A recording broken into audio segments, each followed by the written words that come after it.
bit and do some investigation in the guidance, and we would find verbiage under the medical waivers of not compatible with military aviation if you have an ileostomy. So I thought to myself, what in the world does that mean? What does not compatible mean? So we started to ask those questions. I had support from my coworkers, I had support from my leadership, and they were willing to stand up for me and try their best to get me back, because I think what was most important is they saw my entire transition. I adapted extremely well to having an ileostomy after that first surgery. Yes, of course, I had a couple of issues such as leaks and blowouts, but instead of getting emotionally wrapped around that situation, I would try to take a step back and go, what can I learn from this? How can I do this better? I still today have stupid little issues with the little wormholes underneath the wafers. Where those little annoying things get in there and they kind of degrade the wafer. Like, come on, I just changed this thing like 3 days ago. So I still have some of those issues. So one thing I started to focus on, because the military is kind of big in fitness, is I need to get my strength back. So following the surgeries, I followed those restrictions to a T. I can't lift anything better, heavier than like a 1 gallon jug of milk or something like that. But I could walk. And that's what I did. I walked and I walked and I walked. Obviously, I go back to that one picture where I failed to take 6 steps. My goals in my head were, okay, the next day I'm going to try for 10 steps. Then I'm going to try for 15 steps. Then I'm going to try walking for 5 minutes. Then I'm going to try walking for 10 minutes. And as you can see, if you establish those simple goals, you'll hear me phrase things, it's a marathon, it is not a sprint. And it's okay to set individual goals that you can achieve, because you might have one bad day. You're not having a bad life, you had a bad day. And if you do a little self-reflection of what you were able to accomplish that day, I guarantee you're gonna find goals that you did accomplish something. You might not have accomplished what you initially tried. So what I try to explain to people is don't aim for being the fitness guru day one right out of post-op care. Your body went through something major, it's going to take time. So find those simple goals that you can do. So for me, it was walking. I was fortunate enough that my neighbors had a treadmill.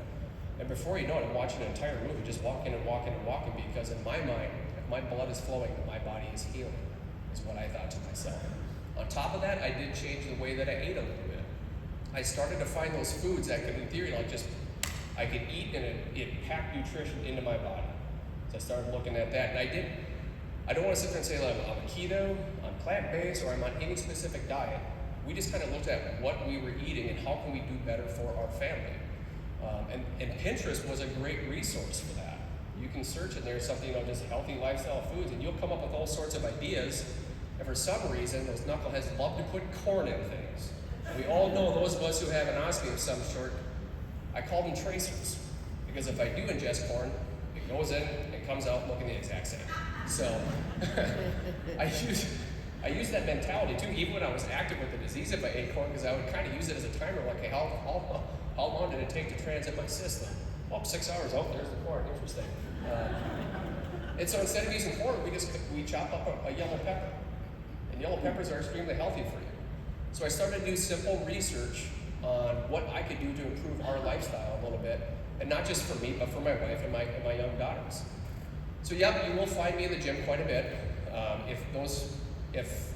We're at the Marriott right down the road, but I got my workout done this morning, and that is something I actively believe in. Our bodies are meant to move. Please move your body. To me, I think that helps a lot with health, whether it's eliminating stress, eliminating that anxiety. They always talk about those endorphins that are released after you do a simple 10, 15, 20-minute workout.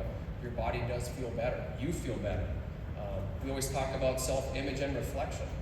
This could be one avenue you could pursue just to help, your further lifestyle. Obviously, I go back to, I'm not afraid of the water. I took that picture for, I think, the Phoenix magazine, and that's me behind the boat without a belt on, surfing in the water. One funny story I have about that, I think it was the first summer I had my ostomy. I had my daughter on the board with me, and I happened to look down where I wore my support belt, and I looked down and my bag is gone. And I wear a 2-piece click, so it's like you have to click that mechanism, and if you try to pull that thing off, my hands are swinging at you because you're taking the whole assembly off, right? I'm like, how in the world did that bag come off of me? So I just kind of gave her the old, loop-de-loop, take me back to the cabin, and I was, I had spare supplies up there, but I'm like, just get me back, but for some odd reason, my bag came off. So, number one, haven't found the bag yet in that lake. Don't know where she ended up. And then the picture on the right there, my wife gave me that shirt, I think it was my birthday in had been 19. But obviously it says no colon, still relevant. Yeah. And I truly believe that. And then obviously my daughter's holding my bag a little bit, and I'm not afraid to explain them or show them what my stoma looks like. So they're fully aware of, I don't have many complications anymore, but at least they're fully aware of what it is that I went through. And so if dad's down in the shower swapping out his gear, they understand what it is. And I'm also not afraid when I am changing that. I've always heard that, open air is really good for that skin to help it, reduce the inflammation. So there's times where I'll take like a 6-gallon trash bag, tuck it into my underoos, and I'm walking around in the basement just with my stoma hanging out. And I'll do that for 20 to 30 minutes before I put the new bag on, just so that area can get air and breathe again. Just a little hack that I created. Another little hack that I have is, how many people have issues with their darn belly button on wafers? Yeah. So what I do is I make a little half moon cutout right around that belly button, and that worked wonders because the walk nurse never told me about that. God bless them though. Walk nurses are incredible. So that's kind of one of the mentalities that I live by. Actively participate in your own life. It's not impossible. I am living proof of it. It may not be easy. It might be difficult at times, but that's okay. It's not impossible. It just takes a little time and effort to figure it out. There's no instruction manual to this. A lot of the questions I do get are, how did you handle this, or how did you find what products work well for you? I did what everybody does. I called every supplier and said, send me your stuff. I'm going to do awesome, and I want to try it out. Some products work better one week than the other. And for me, I just came across Coloplast products, and once I tried those on, I haven't changed. Those things just work well for me. And I know some people are very successful with Hollister, Convatec, and any other product out there. So, let me go forward. So obviously part of our trials and tribulation is figuring out how can we get Josh Nelson usable again. We submitted the paperwork, and the scary process about this is once all the research is done and all the data collection is done, is I'm just a piece of paper. Once this package is created, it's sent off to headquarters. We even got so detailed that one of their concerns is what happens if you lose pressurization in an airplane. I know it's always a concern with people who have ostomies. What happens to my bag if it's going to blow up or inflate? I can tell you everybody in an airplane uses a bathroom. You are not the only one.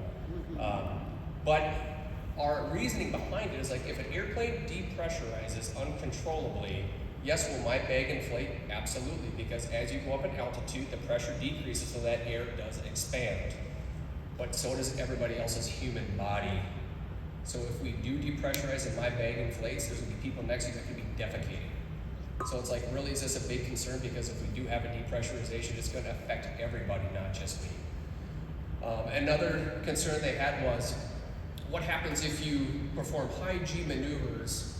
I'm not a fighter pilot. So a fighter pilot, when they pull a lot of Gs, they wear what's called an anti-gravitation suit that goes around their legs and around their abdomen, and the goal behind that is we want to reduce the pooling of the blood to the extremity, so when the suit inflates, it creates tension in there, and you have to do this breathing mechanism to keep your blood from pooling. Now, if that thing was around my waist and I had my ileostomy there, I could see where that could be a concern, but I'm not a fighter pilot.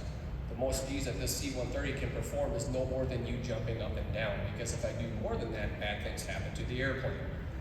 And I don't want to try that. Another one was, what happens if you need to egress the airplane in a parachute in an emergency situation? So we do have an emergency parachute harness at work that we'll sometimes train on. And the medical team got all up in my business. They unzipped my flight suit, they were taking pictures, because really what it does is it sits right in your growing area with the harness, so they were concerned about what this area looks like. So we kind of proved that wrong because they took pictures of it. And oh, by the way, the other great resource I had was my surgeon. He is the subject matter expert. So whatever they would document, they would hand it off to him, and he would provide his input into it and his expertise, because the flight doctor who was managing my case was a pulmonologist, not anybody who had any experience with inflammatory bowel disease. So that collaboration between the military provider and the civilian provider was extremely important in my case moving forward. So obviously I'm under a lot of stress at this time, because I'm wondering what the future of my career is going to be like. Am I going to become medically retired and have to pursue something else? Or is there going to be an opportunity where I could still become usable again? Well, obviously my dreams were answered because on 18 November 2019, my flight waiver was approved. It went all the way to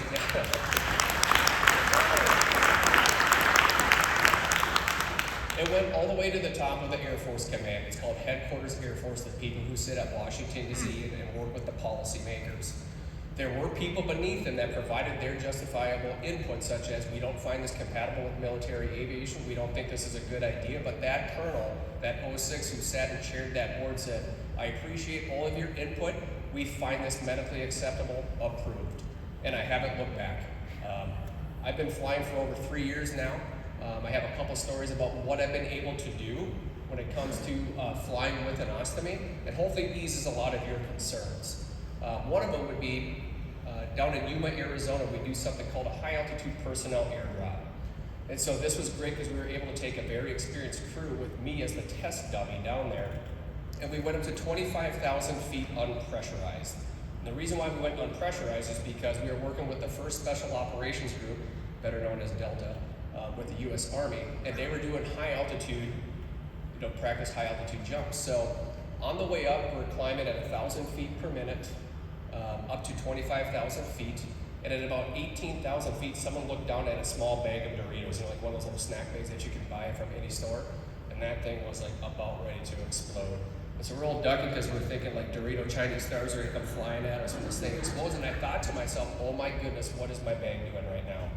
So I tapped it, it's completely flat, because these things have little vents in them that allow air in and out, but I also know how to prepare myself anytime I'm hopping into the airplane. I will eat starchy foods, and I know what slows my system or my output down. And before I hop in the airplane, I'll empty the contents of the bag, and obviously, as we all know, you can kind of squish everything out and eliminate the air where it becomes pretty much flat. And so we did multiple lifts, going to 25,000 feet unpressurized, back down to the ground, and my bag did nothing. And so that was a testament of some of their concerns that they thought were noteworthy, well, we just refuted. Because I think a lot of times they use a lot of vague language that kind of scares some people, but I was not afraid to ask the questions why. Please tell me what this means. So what else is really neat about everything that we've been able to do is I would just fly the local line again. In the middle there, it's one of the young guys in the right seat, and we're just flying our local training sorties that we do day in and day out, and obviously the one on the right, that was at a VFW in Yuma, Arizona, and the only beer they had on hand was Bud Light. So, and you can see the polka decks, and I think there was a meat raffle that day too. So on this picture, the one on the left is kind of what I was talking about. That was actually during that high altitude airdrop. And the reason why I'm wearing the Darth Vader mask is because I'm pre-breathing oxygen for 30 minutes because I have to get the nitrogen out of my blood anytime I go above 18,000 feet. And if anyone's done scuba diving, when you go low and then you come back up to the surface, same mentality, just tries to get the nitrogen out of your blood so you can reduce the pain. But we proved a lot, provided a lot of medical feedback to the Air Force regarding what it's like to actually operate an airplane with an ileostomy. So hopefully that's just one of those things that they can use as a data point to say that how people react to living a life with an ostomy is different. Everybody is different, but this could be a case-by-case scenario to where it is possible. The one in the middle, that guy that's Dan Shea, one of my really good friends, and as you can see, we're really not paying attention because we're both looking out the window. And then the one on the right is really neat because that's from Red Flag, Alaska, and those are two A-10s off my wing, just going out and doing our job, and I've never had an issue. On the longer flights, it's really weird. We have something called a bathroom in the back of the C-130, so if I have to, I just go empty the contents of the bag, and it's just like any other RV chemical toilet. One little trick I've learned when it comes to commercial airliners, how they all have the vacuum suck style, toilets where you use the bathroom, you hit the button, it sucks it on out. One thing that I've learned has become pretty handy is if you have to empty the contents of your bag, step number one is to lay some toilet paper down in the bowl. Step number two is empty the contents of your bag. And then number three, if you actually do have to urinate, just pee into it because that hopefully funnels everything down to that hole. Then when you hit flush, everything goes away. And what I'm getting at with that as well is don't be afraid to use the bathroom because for those of us who travel quite a bit, everybody uses the bathroom. So you're not the only one. And just because sometimes our order can be a little more prominent than others, I've sat next to a bathroom and I'm pretty sure a normal person's walked by like, holy crap, what happened in there? So we're not the only ones. This happens to everybody. So don't be afraid of that.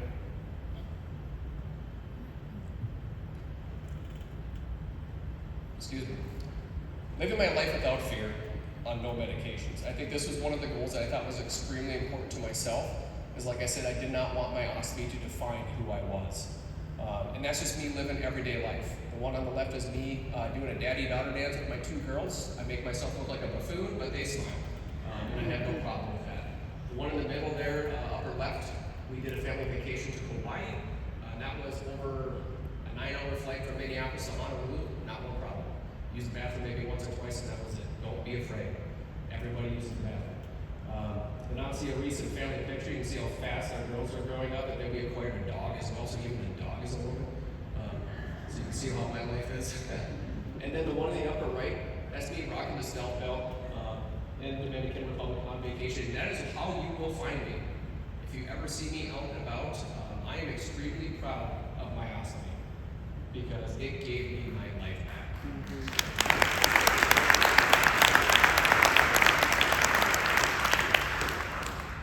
And just because I have an ostomy, I don't get concerned. I'll actually sometimes even wear it without the belt.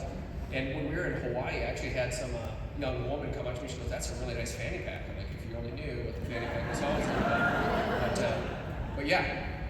So yeah, I do believe in living a healthy lifestyle. I do believe that I am happier moving forward because, like I said, I think of it as the glitch that I had in my life. And you will find things that when something like this happens to you, I think a lot of us come out stronger in some way, shape, or form because we went through this hardship. It reminds you that life is precious. We're not invincible. And you have to actively participate in your own life. And so that's kind of my mentality moving forward. And when I do get phone calls from other people, that's pretty much what I tell them. Again, it's not impossible. We are all living proof that everyone can get through this in some way, shape, or form. And I know sometimes things are harder than others, but being able to communicate, I think, with your family, with your coworkers, and making them aware of your situation, that's more support that you're given. I think that was one of the greatest victories of returning back to flying status is because everybody was supportive of who I was. So it was a team victory, really, in allowing me to come on back. So yes, I do live my life without fear. I'm on no medications. I don't have any restrictions whatsoever. And I think that's important to identify as well, is now you can just move forward and live your life the way you want to. It is your life, so actively participate in it. Wrapping this thing up here shortly. Like I said, life is too precious. Actively participate in your own life. And we talk about the self-reflection or the quotes that you can kind of live by. These are just some of the ones that I always think about in the back of my head. The only easy day was yesterday. And the reason why that is we have no idea what tomorrow's going to bring us. When I talk about making simple goals in your life, it could be just as simple as wake up on time and make your bed. Get to work on time. Because even if you have that bad day or something did not go wrong, you're not having a bad life. You had a bad day. And guess what? Tomorrow is a new day, a chance to start over. But when you do come home, you have that immediate feedback that you were able to accomplish something because your bed was made. Something simple just like that can keep you moving forward. Obviously, it's a marathon. It is not a sprint at all. This will take time. Again, there's no handbook, no guidebook. Pretty much what we're doing is we're getting together in forums like this or local support groups and understanding how do people, handle these issues. It's us that give the feedback. It's us that provide techniques and tips to everybody else. You are important. I think you are a subject matter expert in your own life. So, Coloplast, Hollister start asking for your input. It is your input they are searching for because they want to make the products better. They want to make it more livable. So you can go back to living that quality of life that you all deserve. Like I said, I don't focus a whole lot on the why because I can't change the past. All I can do is how do I affect my life moving forward and how do I be that positive influence moving forward. This one I think is a big one. My worst day with an ileostomy far exceeds my best day ever with ulcerative colitis, by far. I'm extremely fortunate that I do not rely on medications anymore, but for those who do, keep fighting that battle. Never ever give up. Another mentality that I use is keep your head down, one foot in front of the other, keep moving forward. No matter what, don't quit. Do not quit. There's a difference between quitting and failing. Once you allow that quit to creep in your head, that's always the easy answer. But failure can be a very important feedback tool. We can learn a lot from simple failures. What did I do wrong? How can I do this better? Try not to get emotional if you do have that blowout in the middle of the night and your wife or your spouse is changing the bed sheets. Go, what can I learn from this? Did I eat too late? Did I have food that maybe did not react well with my stoma or my ileostomy? One example was How many people have cut up peppers like a little snack, cut them into slices or what have you, you're dipping them in ranch sauce? My goodness, if someone turned on the faucet when that happened, it was like straight up liquid output for about 8 hours, and it was like I could sit there and just feel like, man, if I could just turn that faucet off right now, because it was filling up my bag in a hurry. I have had one blockage. My suggestion was stay away from licorice. I had licorice one time, and it was like little snacky ones too. And I was like, how did this happen? But I got to put myself on a liquid diet again, and then the feedback I got for that was try to do like little abdominal crunches, and I'm pretty sure I farted that thing out. But yeah, so there are things that I do avoid, but as you've heard from many people here, chew your food. There's not a lot of things that I do avoid when it comes to food. I mean, I'll avoid corn just because corn really has no nutritional value for you. And like I said, it goes in one way, it comes out the same on the other hand. But peanuts, nuts, I eat them all the time. I just chew them down to like that peanut butter consistency. And sometimes I can get that direct feedback as well, where it comes out like a little machine gun. You can kind of feel the kind of coming out of your stomach. And you go, I might need to chew that a little bit better next time. And at the end of the day, it's not impossible to move forward with your life, because I'm living proof. We are all living proof of it. We're all here today, living our lives with an ostomy, doing the best that we can to continue on in our lives.